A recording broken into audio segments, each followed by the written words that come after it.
So if you're not already working with your breath and softening like you're preparing for meditation, do that as people are still working their way into the room. Let yourself begin to feel, to the degree of your willingness, there is presence, capital P presence, there is grace. I don't own it, it's here. And see if you can let yourself explore it freshly. Don't already know what it's supposed to feel like to sense grace. So explore how your breath and your softening right now, as we're letting people into the room, opens your sensitivity to this field of universal intelligence, universal love.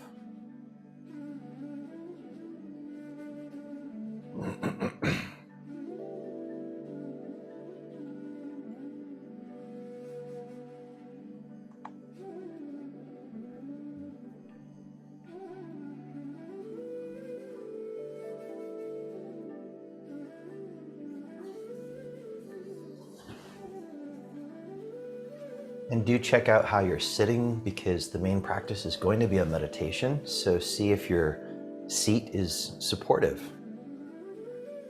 to having a long spine and having everything in one line, crown, heart, root. So nice to see all of your faces, the ones that I can see. The rest of you, I'm just sensing you.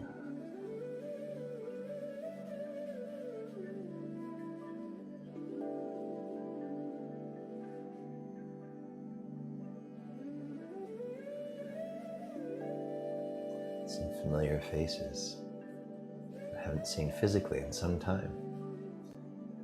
Welcome to all the Wanderlust crew from back in the day.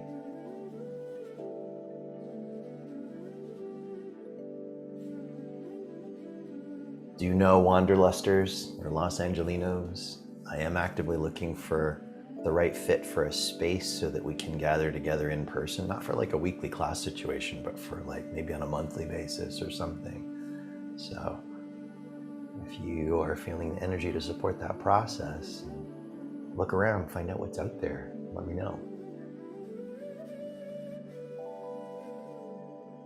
Ideally in such a way that all the folks who are elsewhere, we can stream whatever we're doing to them as well.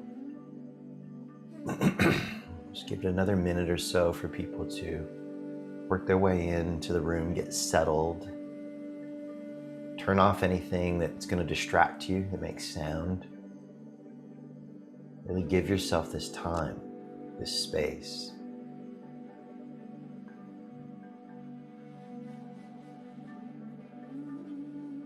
People are still pouring into the room. Your breath is flowing like water. Yeah? If not yet, then soften the body with your imagination more, which will make it easier to get deeper breaths, softer breaths, graceful breaths.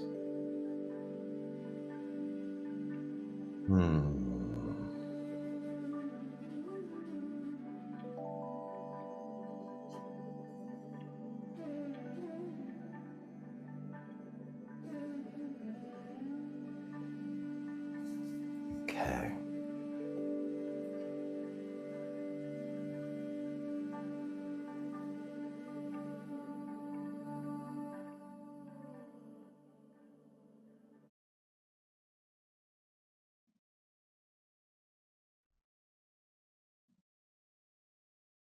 Should be able to get a proper sound with the welcome bowl at this point without it getting cut off. We've readjusted the settings since our last attempt at this with everybody. It was cutting off the sound. You weren't hearing the loveliness of the bowl. It was still doing its job.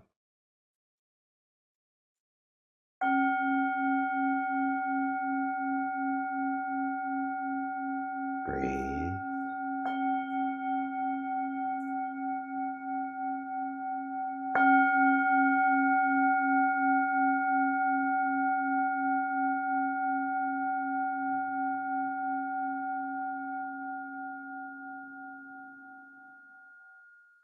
So welcome to this gathering that in Sanskrit, which I'm more familiar with calling things of this nature, Sat is the truth or the essential something that can become anything. Sanskrit, as I want to remind us all, takes about 50 to 100 English words, not sure about other languages, to even get at the sense of a Sanskrit word, especially one of great power, like Satsang. So Sat Sangha, the gathering of the seekers of truth, or the gathering of truth. Now, if you really contemplate that, you go, well, if truth is everywhere, then how can it be more in one place than another? Well, that's part of our paradox, isn't it? Part of the paradox that, yes, you are, as Ram Dass would like to say, God in drag. So you are the divine wearing a costume of your particular Terriness, Valoriness, Ellenganisness, Tawniness, Marianness, Benness. Isn't it amazing? Ben's got a new baby. Ari has one other small child, but that little baby is just as much God in drag as full-size Ben is, and is just fully as full of consciousness. Like, consciousness is not going to become more. What happens is we open to it, we awaken to it, we begin to orient from it. And at first, take some breaths, everybody, because the energy's starting to pick up really fast. So let your breath support you. Don't worry about grasping at my words. Don't worry about making notes. We're recording this. God willing, it'll be edited and posted within 48 hours on my YouTube channel. So you can watch it as many times as you want. Listen under the words. Listen under the words. Be receptive for this presence. Again, I don't own it, but receptive to this presence behind the words. So we're gathering in this presence that is timeless and spaceless. And it has many qualities that it can express, and yet it doesn't require anything. It's whole and complete. It is already whole and complete. It has nothing to achieve. So if you're starting to hear some of the things that the words are pointing at, the words are pointing at dealing with some of the constructed ideas that keep us feeling small, separate, and insecure. And overly agentic. Overly agentic. I'm going to make XYZ happen. I'm going to bring in more money. I'm going to make a baby happen even though we're struggling. I'm gonna.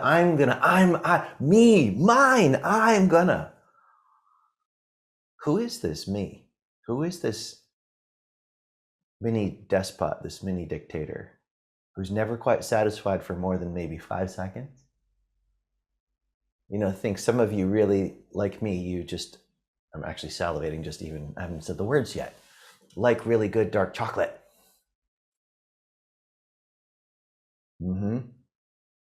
I see that, Julia.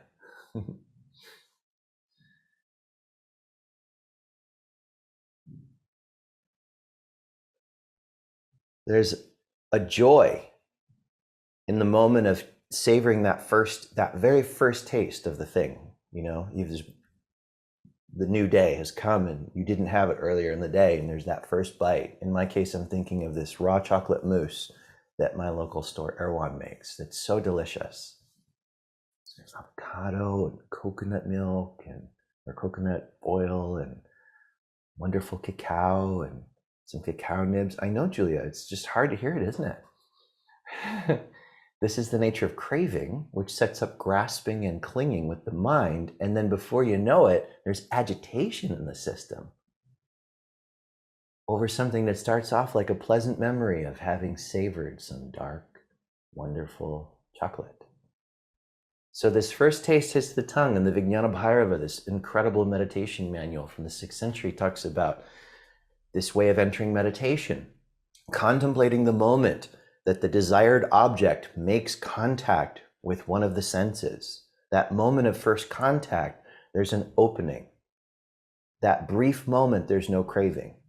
There's satisfaction, and there's an opening in consciousness to recognize the self.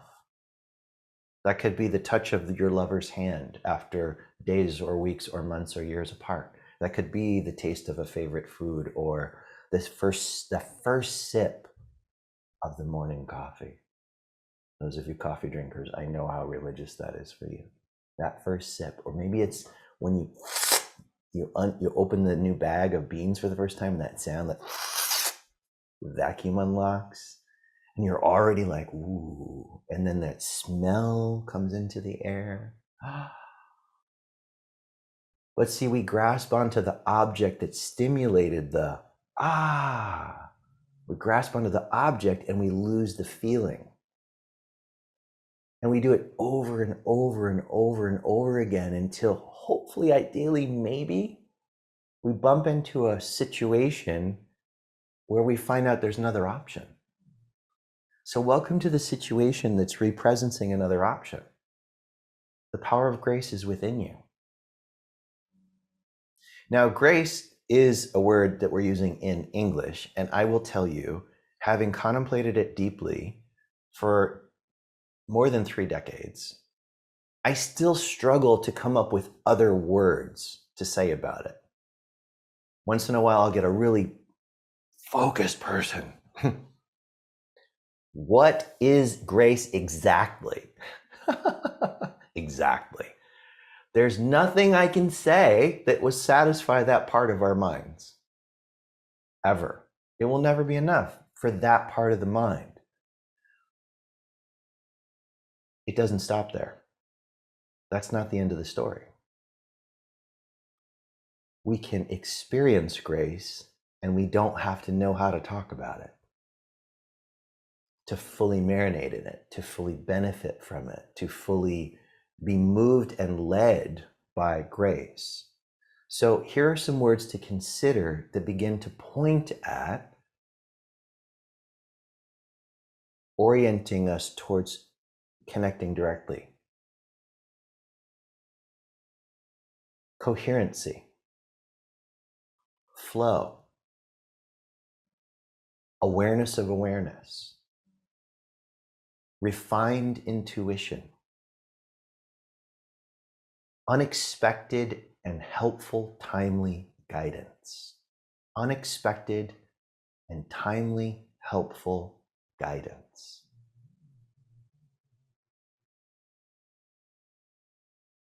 I would encourage you, because this is not the end of our discussion on grace, this is just a taste. In 2 weeks, we'll have the opportunity to meet again for a fuller workshop, a 2-hour workshop. It'll run a little over, where we'll be exploring a particular flavor of grace, the grace of self-love. The grace of self-love. In between now and then, I would encourage you to be different than the you that you know yourself. A few of you already have this as a habit, but not very many. And make a collage of grace. So you get a whole bunch of old magazines, and be smart about it. If you just pick up like the Financial Times, you're not going to have a lot of pictures. So find magazines with pictures. You can ask around your friends who's got some extra magazines with lots of photos. National Geographics are great. Photo magazines. Here's the thing about when I encourage collaging. Now, don't frown at me, okay? Because I'm looking right at you. This isn't TV. I can see you too. Don't use words on the collage. We assume we understand words, but we can just be in the thoughts about words. We can just be in our head about words and not be in the experience. So back to the chocolate or whatever your favorite kind of morsel is that you don't give yourself too often, You have to taste it. Thinking about it's not enough. Now, with practice, the meditation opens this capacity. We can go to the experience of something like savoring a bite of chocolate or an incredible savory dish, some wonderful curry, or who knows what your thing is. We can experience the fruits of that without having to physically go somewhere. But get the point. I can describe to you the taste of an orange, but if you've never tasted an orange, you have no reference. You have to taste the orange. So words about grace are only helpful if they open up the experience of grace. Otherwise, it's just more noise in the head. It's more thoughts.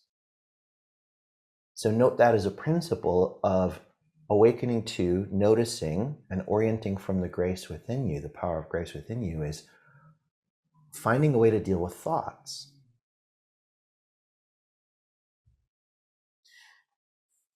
I can promise you that trying to make thoughts go away is a surefire way to have more thoughts.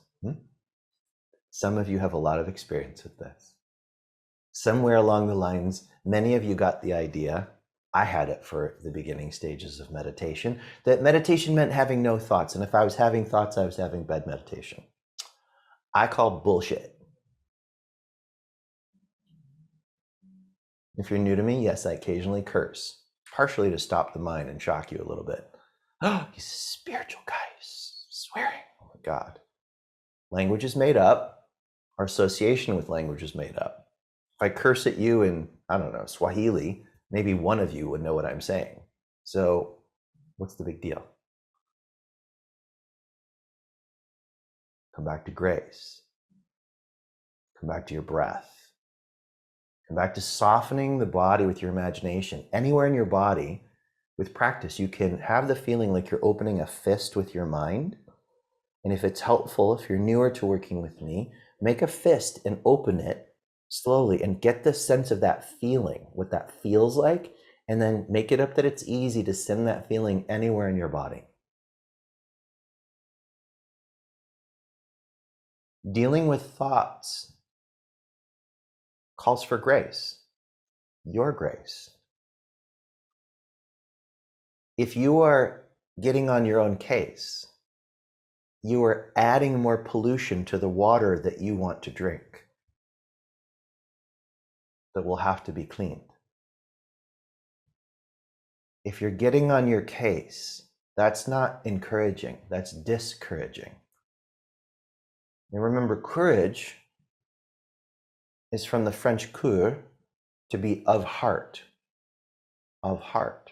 So to use discouraging words towards yourself is to shut down your own heart. And the heart is the doorway to grace. The quickest way to open to grace is through love. Fling the doors of your heart open if you're able right now. So wide that you can't close them again. Remind yourself that the safest position in life is an open heart. Why? Because that's where there's the most intuition, the most clarity. A closed heart dwells mostly in a very tight solar plexus energy. That's all about will and overpowering and pushing and grasping and striving and clinging. And what is that word with a W? Oh, that nefarious word. Ooh, what is that word with a W? Worry. Worry. Worry. Some of you could win great competitions of worry. And has it brought you anything you really want ever? Even once? I don't think so. I don't think so. I've tried. I've tried very diligently to worry my way into abundance, to worry my way into a boyfriend, to worry my way into X, Y, and Z. Hasn't worked yet. All I end up with is a headache and an upset stomach and very, very, very fatigued. Even just thinking about it. I'm just gonna take a deep breath and exhale it, let it go. Come back to the body and softening and feeling the breath coming in and out. So right now, just receive the breath. Don't take the breath, receive the breath. Receive the breath. Observe breathing happening and take the feeling, have the feeling that life is breathing your body.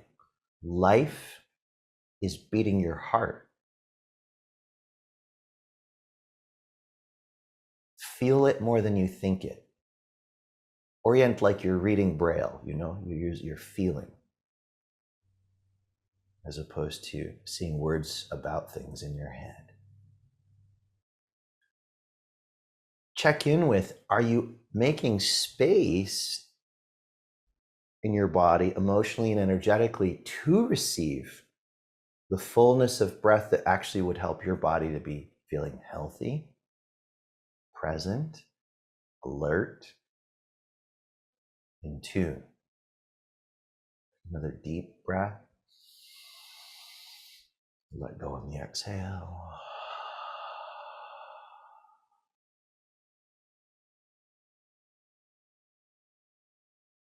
So if you just imagine a series of concentric circles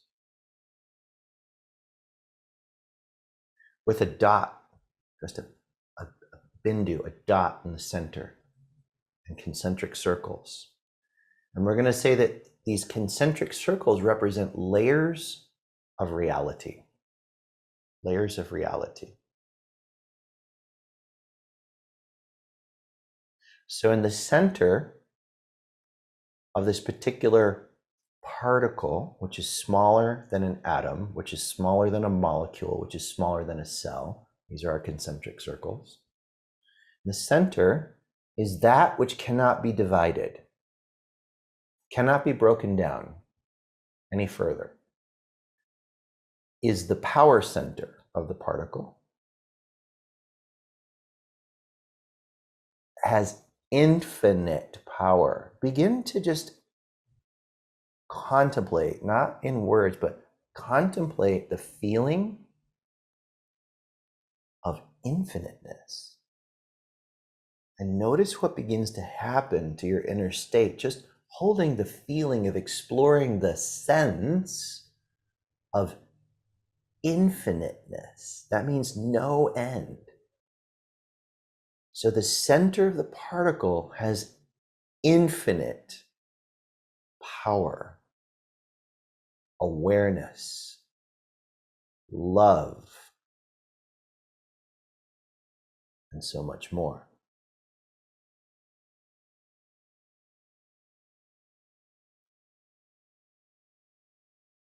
And this is also what I'm calling grace. This is grace.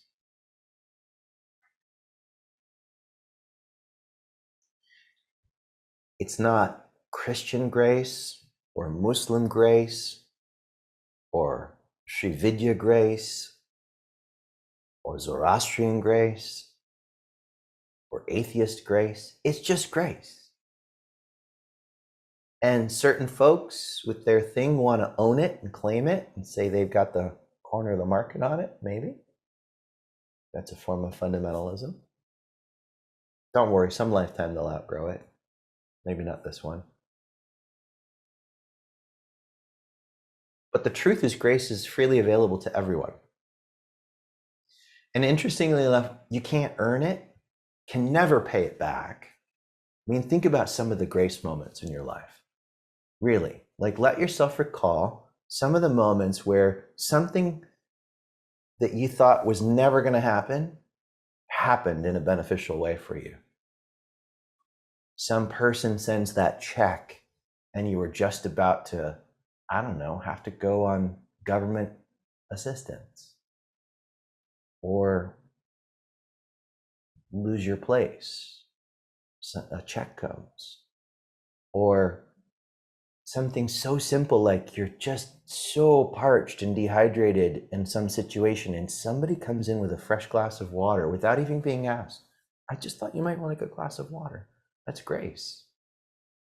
So many expressions of grace. If we're just looking for like a flash of lightning, choirs of angels in our bedroom, we're missing all the little moments that if we paid attention to all the little moments of grace, we become sensitized to more of the contours, recognizing the contours of grace everywhere. The clothing on your body is made of grace. The hair, or in my case, whatever's left of it, is made out of grace. The toenails, the air, the darkest of the dark and the lightest of the light are made of the very same substance. Good and evil are made of the same substance. The same substance, I'm not kidding. You don't have to take my word for it. You really don't. Everything is made of one substance. If you can begin from where you are today, to just start with what you can imagine, what you can sense, and grow it from there, this is skillfulness. This is skillfulness. So we're going to meditate. We're going to meditate on grace. So if you need to stretch for a moment, do that. If you need a sip of water, do that. If you haven't yet silenced your devices that can make noise, that can distract you, do that.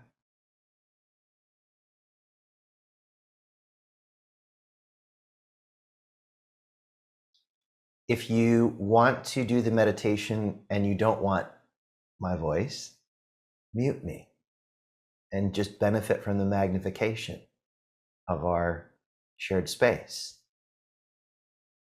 as we meditate on grace.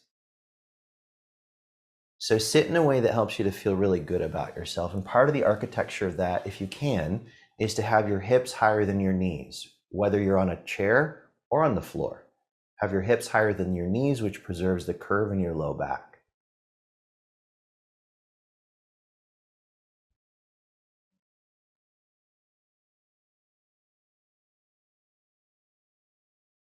So give you a moment. I see you're adjusting. And then once you've found your seat, sit in a way that allows you to feel the triangle of your two sit bones and your tailbone. They form a triangle. At your pelvic floor, there's a triangle. So your two sit bones and your tailbone form the triangle.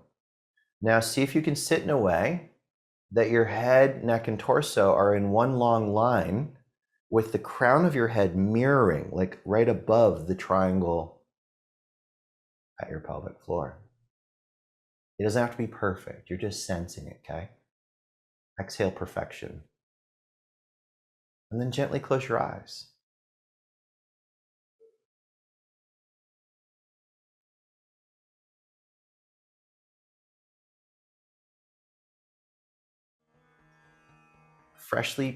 Freshly begin to feel the breath.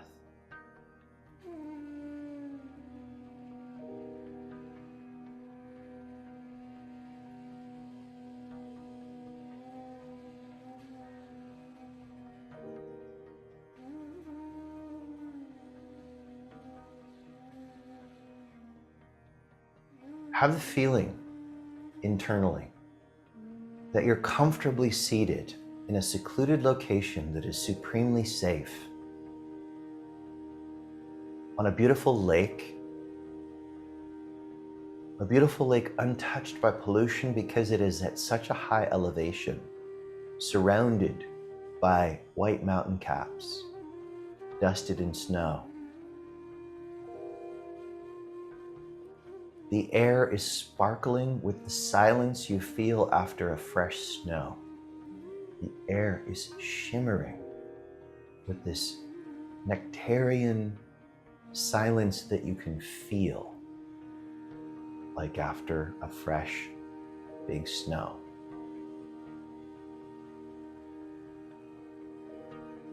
The air is comfortable. You're not having to be heavily dressed. Seated at the edge of this lake, whose surface is like glass today. It's so still. It's so still, and it's evoking the possibility of how your mind can be today and beyond. It's mirroring to you the grace within you. You're near the edge of the lake with several meters or feet of space between you and the water. Don't worry if you're not feeling visual. You can just sense the things I'm describing. You don't have to see them, just have the general sense of orienting. Between you and the water line is a fire. Inside a circle of stones, well protected, a blazing fire,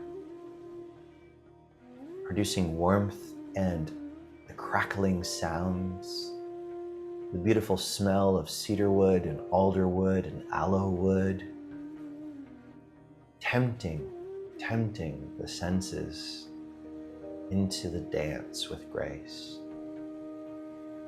allowing grace.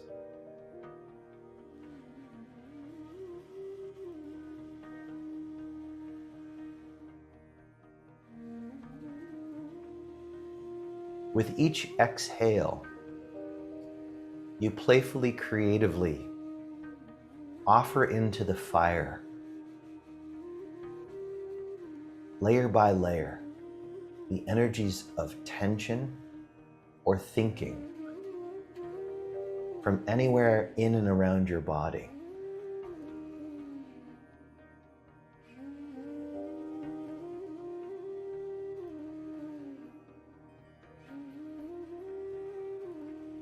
Each exhale is an offering. If you're inclined, you can silently use the Sanskrit word for offering into fire ceremonies, swaha, each time you offer one of these limitations, one of these layers of noise, of thinking, of grasping, of clinging.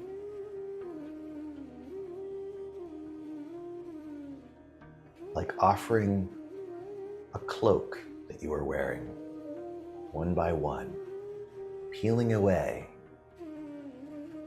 with great patience down to the center to uncover the grace within you.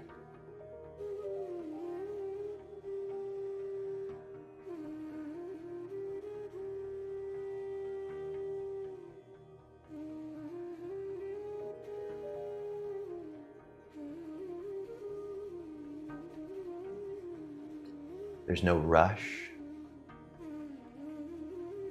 You find the more you relax and trust the process, a sweet, simple energy is bubbling up.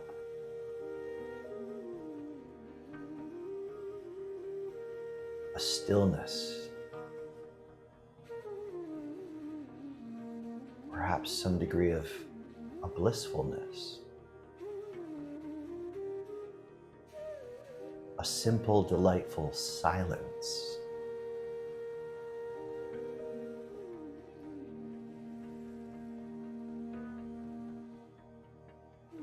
The breath is coming in deep and going out slowly.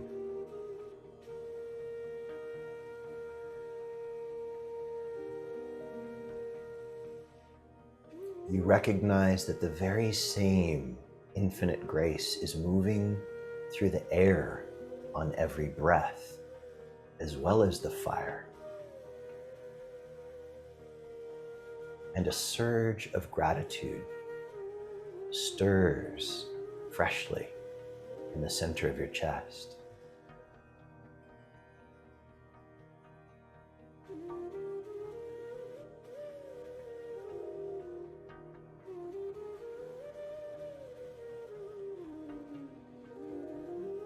Swaha, I offer all of these limitations, seeming limitations, into the fire of transformation, fire of grace.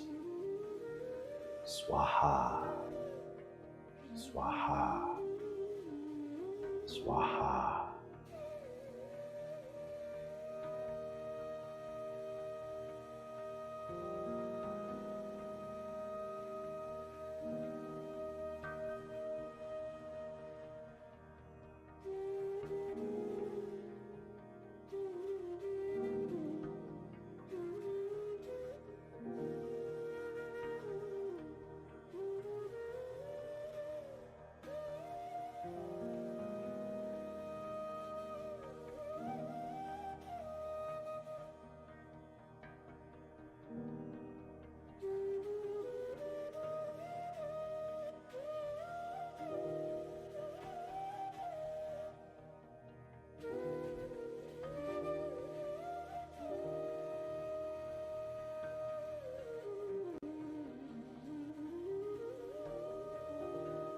The more layers you find to offer, there's a giddiness, a childlike joy of discovering more limitations to offer to the fire. Swaha. Swaha, I offer. Swaha.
When we begin to shift into a deeper gear on the heels of offering these limitations to the fire,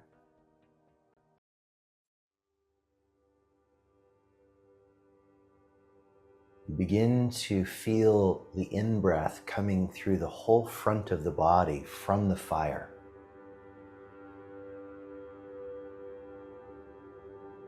The exhales go to the fire.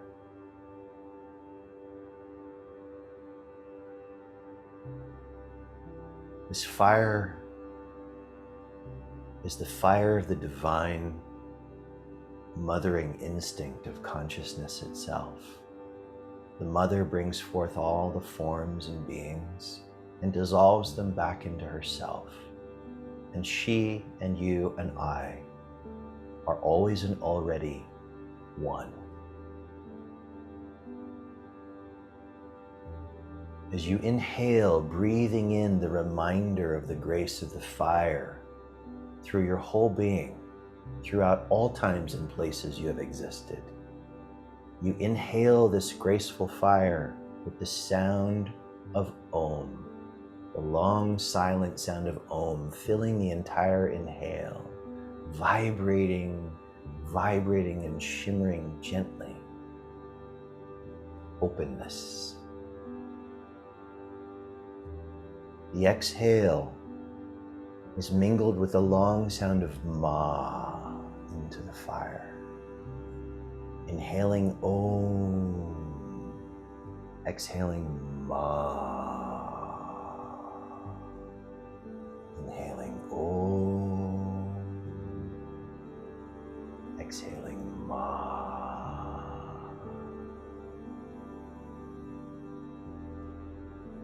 Let the mantra carry you deep inward to the center of grace within you. When the mantra falls away, let it.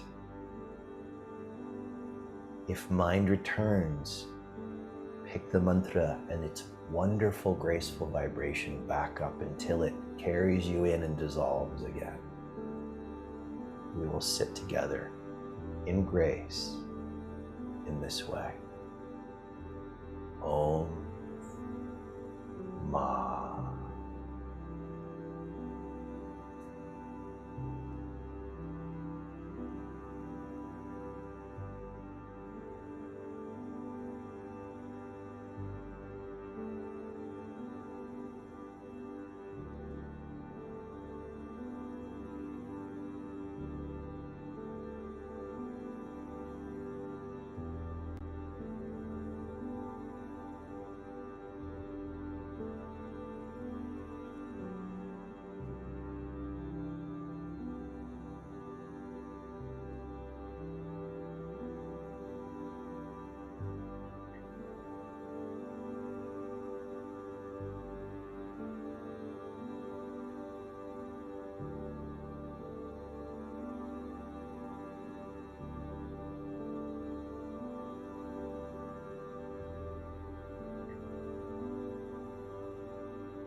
To go deeper, simply soften the body more, perhaps focusing on softening soles and palms infinitely.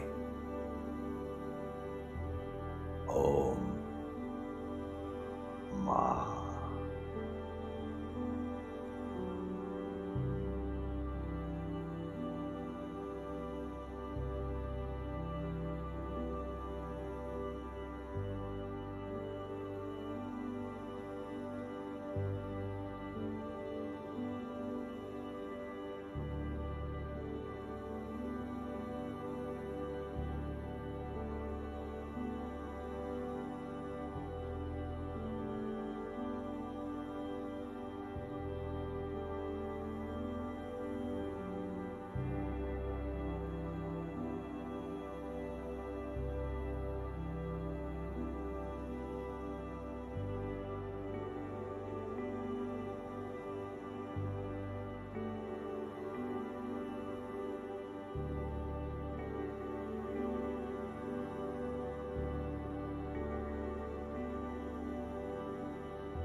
Trust grace.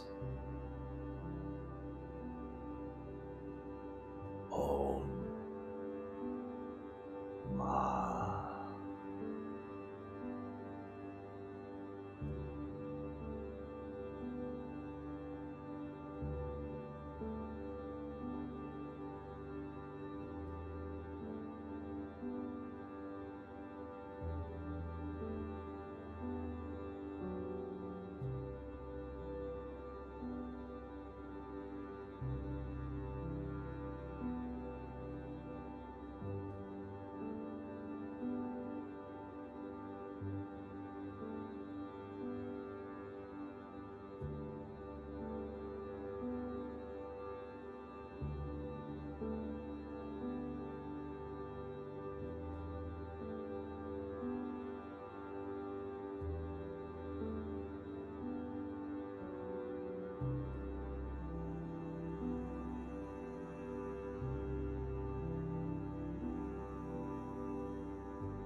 let go into grace.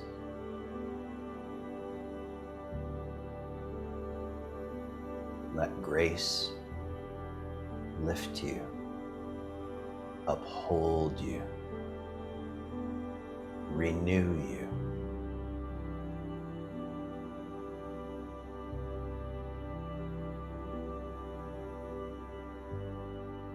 And remind you why you practice.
Complete any repetitions of the mantra.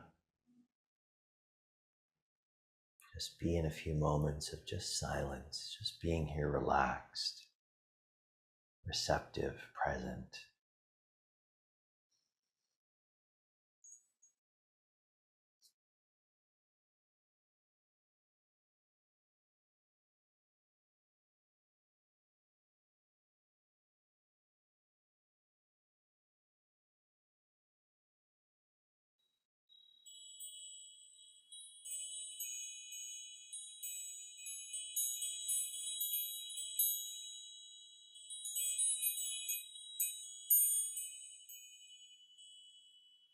So leaving your eyes closed, gently beginning to deepen your breath.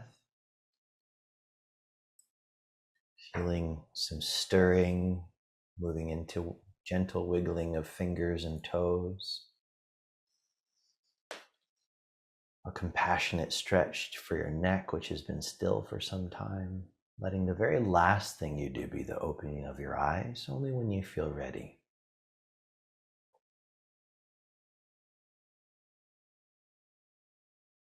The power of grace within you.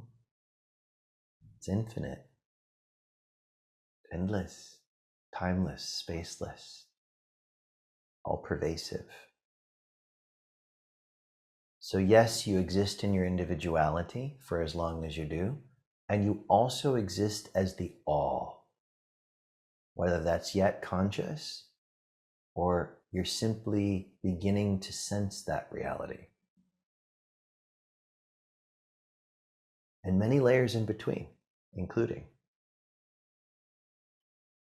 We're going to continue this exploration of grace, as I mentioned in the beginning of our satsang today, in a workshop on February 12th, which is excellent contemplation territory for the time around Valentine's Day, when some of us have pivoted away from consumerism more deeply into, let me go deeper in my contemplation of love in all of its ways.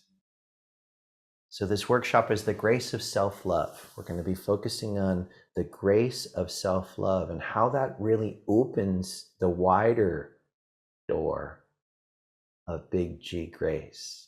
You see, if I'm constantly picking on myself, if I'm constantly getting on my own case, I'm in a tension pattern, series of tension patterns, which limits how much I can be aware of, let alone experience the transformative power of grace. So self-love is a grace.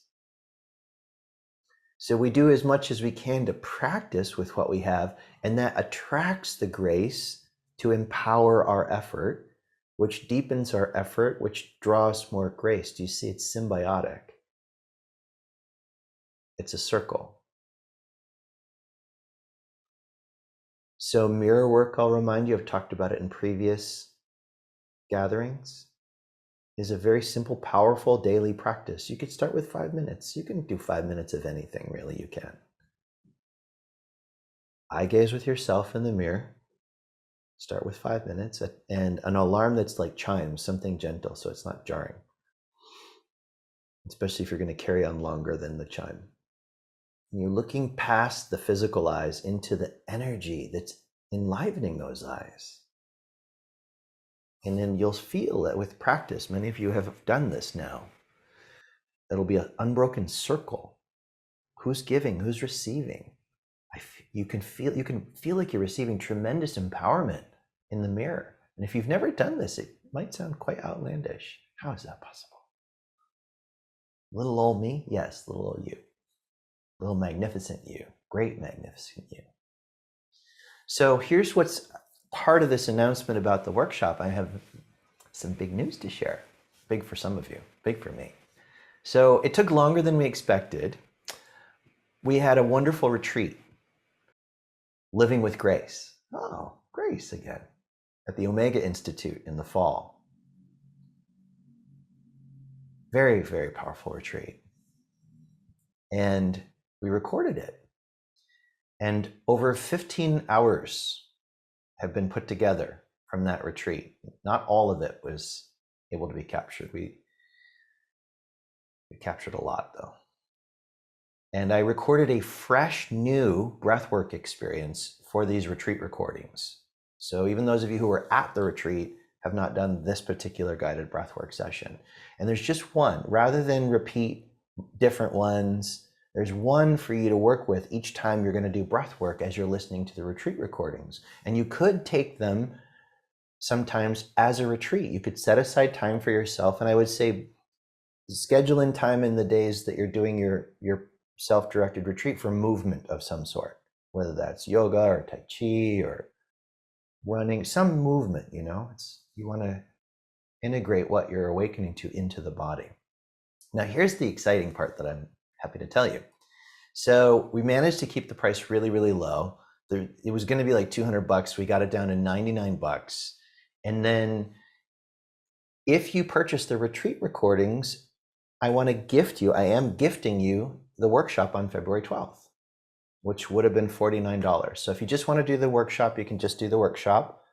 Several days before the workshop, however you get into the workshop, I'll send out an email to all registered participants with the Zoom link for the workshop, as well as preparatory contemplation. And I really do encourage you, be registered, ideally, if you can, by 2 days before the workshop, so you have time with the contemplation to really unpack it, to be with it, to sit with the questions. Ideally, make some notes in your journal of your contemplations.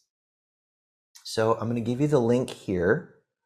Those of you who want to explore that possibility of getting the retreat recordings and working with them, and you'll have them for life. You can listen to them over and over and over again, and they'll keep going deeper, like everything I do. And the same will be true for the workshop. Once you've purchased it, we'll record it. It'll be up within about 48 hours in your library, and you'll be able to watch it again and again and again. So if you can't be there when it's live, it's February 12th from 10 a.m. Pacific time to noon. So I can include as many people around the world as possible, especially the Europeans, for whom it can be later. So if you can't take it when it's live, you can take it when the recording is in your library.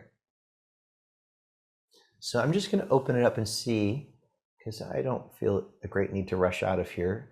If you have to go, I love you. Thank you for being here, and I hope to see you soon. If you have a question, I'll see if there's a couple of questions. You can either type it into the chat box, or you can use the reactions button. If you hover at the bottom of your screen, click the raise hand button. And then Julie's got a question. So Julie Sidorik, you can unmute yourself. Or you don't have a question, you're just waving. Okay, I'm waving back. Thank you, Maria Brown. Appreciate you too. I know I owe you a return email, and I will get to that. Lucas, thank you. Infinite love to you as well. Let's see. You're welcome, Nancy. Thank you. Any questions? It's okay if there aren't. Might be just enjoying marinating in grace. There we go. Barbara, go ahead and unmute yourself. Yes, Scott, thank you very much. I always enjoy doing a meditation like this. And what happened this time was I start to sort of drift off and my head snaps down, and then my neck gets like jerked back up. I'm not really sleeping. I'm listening to everything. Yep. And yeah, I don't know what to do with my Yeah, I neck. went through years of that, Barbara. Oh my God, it's I went through difficult. years of that. So here's what I've learned Mhm. is that one, thank you, Ellen, miss you too. And thank you, Claren. So you're passing into some degree of what I sense is a form of yoga nidra or tundra, yogic depth. Sometimes it's called yogic sleep. It's not sleep because you're aware. Mhm. And others of you have had this experience too. You've thought you're asleep. You're not sleeping. You're just not thinking Mhm. in the ordinary way, but you're aware and present. And for me, that space feels like a self-illuminated velvety blackness. It's velvety. It's not scary, and it's warm, and it's now I would say it's womb-like. It's And soft. my head would fall forward for years, especially when I was living in the ashram. Those years, my head would fall forward, and I would catch myself about to, or actually literally drooling on my meditation shawl. Thank you, Jen and Sammy. So here's what you do. Bit by bit, you're going to become aware as it's starting to happen. So what I'm encouraging you to do is deepen and sharpen your inhales. Your breath has slowed down so much to enter meditation that the body is falling asleep. Mhm. So you're going to find the balance through practice of Mhm. how strongly to breathe that enlivens the body enough without bringing you back into thought. Mhm. So it's a playing with balance. It's feeling your way through. And some of us, for periods of time, it doesn't matter what you do, you're going to get knocked out. Grace is doing some deeper form of work that your conscious mind might have gotten in the way of, were you really alert for it. So sometimes that can happen. So, I remember certain times I would drink like several cups of intense chai before I'd go into the meditation program, and I'd be like, I'm going to be awake today. And I'm breathing, and I did some vigorous running to get to the program, and I'm like, I'm not going to fall asleep this time in the middle of the talk. It would happen to be in the middle of my teacher's talks. It took 2 years to stay awake for one of her talks. And it didn't mean nothing was happening, because I'd walk out of that meditation hall high as a kite.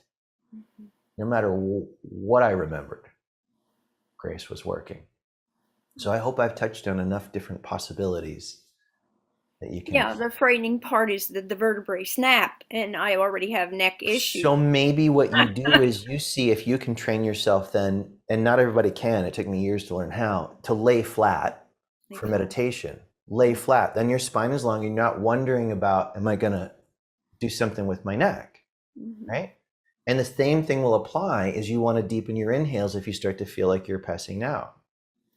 Okay. So experiment. Don't make up that you have to be upright. If it's gonna create the fear of injuring your neck, it's not worth it. No. It's better to just lay down and navigate how to stay alert without staying too mental. Okay, thank you very much. You're welcome. Let me see, there's some questions in the chat here. Truly grateful, Scott, you read my mind. I was going to ask what grace is before I joined, then synchronicity, perhaps you delve into that same topic. Yes, it's funny how that happens. Let's see, Deborah writes, when you say you are aware, does that mean that you are aware that you are sitting in a room, aware of a body, and aware of what you are doing? Yes, but it doesn't have to be that way. So depending on the depth of the state you're entering, you may not have the same level of awareness of concrete objects and forms at a certain part of the meditation. You may be more aware of awareness itself. So don't make it that there's some right way to be aware. And we'll keep unpacking it. As we are through the different courses and workshops and these gatherings, we'll keep unpacking it. And as you sit, if you have a daily sitting practice, ask that question in your sit. Ask grace directly. Explore how it wants to unfold the answer within you may be different than the way it unfolds it within me. And that's okay. I hope that's helpful, Deborah. Let's see, Claren, the meditation was so peaceful and soothing with the power of grace and silence. I agree. Adele, this was beautiful. Thank you so much. So lovely to spend real time with everyone. During breath work, I've completed another round of ecstatic breath work on commune this afternoon and found myself making jerky movements and really feeling the need to shake out my arms and legs. Oh, I so relate. I like to think I'm releasing tension, but I'm nervous that I'm not really following your softening advice. Have others reported this to you, the feeling to really shake out? Okay, so you're touching on two things, Unag, and I don't know if I'm saying your name correctly, so I hope so. Forgive me if I'm not. So one question that you're not directly articulating is, am I over-efforting? Am I surrendering? How do I participate with the process? I feel this movement to shake out my arms and legs. Well, maybe you shake them out once or maybe twice, unless you're really clear you're being guided to do so in the breathwork experience. And the rest of the time, you become motionless. And you're not tensing to become motionless. You're softening and surrendering to become motionless.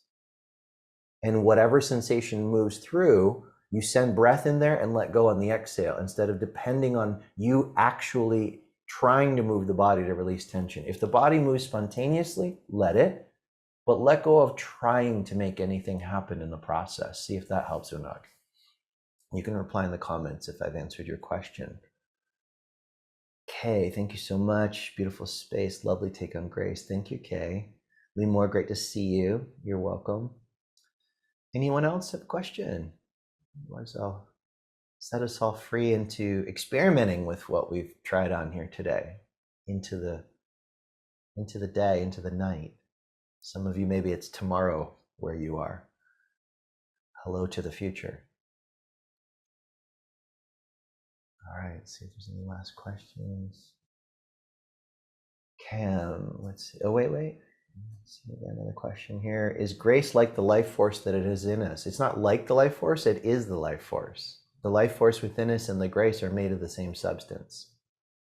They're not two things. They have different flavors, though, like the concentric circles can be. Cam, thank you so much for the session. I also did ecstatic breathwork on commune, and every single time I would cry. What is your take on why that happens? Maybe that's how you release energy. Some people laugh, some people shake, some people sweat, some people cry. Just let it happen. And in your contemplations, examine in your journal any limiting beliefs you have about crying that would have it anything other than wonderful. What were you said? What was said to you as a child? I'll give you a reason to cry. Some shit like that, maybe. Bless our parents. They did the best they could with what they had, which may not have been much. So explore releasing your limiting beliefs. Return to the meditation we did. Either wait for the recording or use your base memory of it. Invoke the fire in front of you and make your offerings. You can do that in your own way. You can get creative with that. I didn't invent that. Fire is alchemy. Alchemy is fire. Birgit, I love the playfulness with the fire. My inner child loves to put it in the fire. Yeah, mine too. I love fire. Candles, fireplaces, all of it.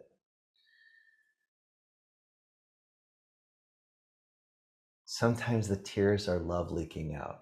Well, I want to adjust that a little bit. Sometimes the tears are just love presencing. I don't know about leaking out like we're losing any, but it's expressing, yeah? Just in case there's a little bit of a sense of that for anybody. Oh, you're welcome, Glynis.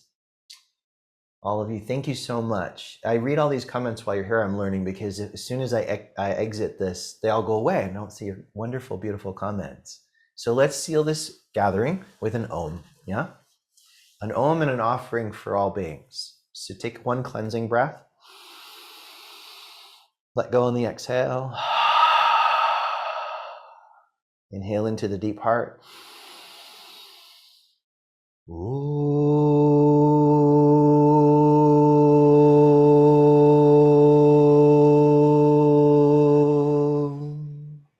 May we be happy, may we be well, and may we feel loved. And may the fruits of our inner work uplift all beings as well as the earth, and so it is. Namaste.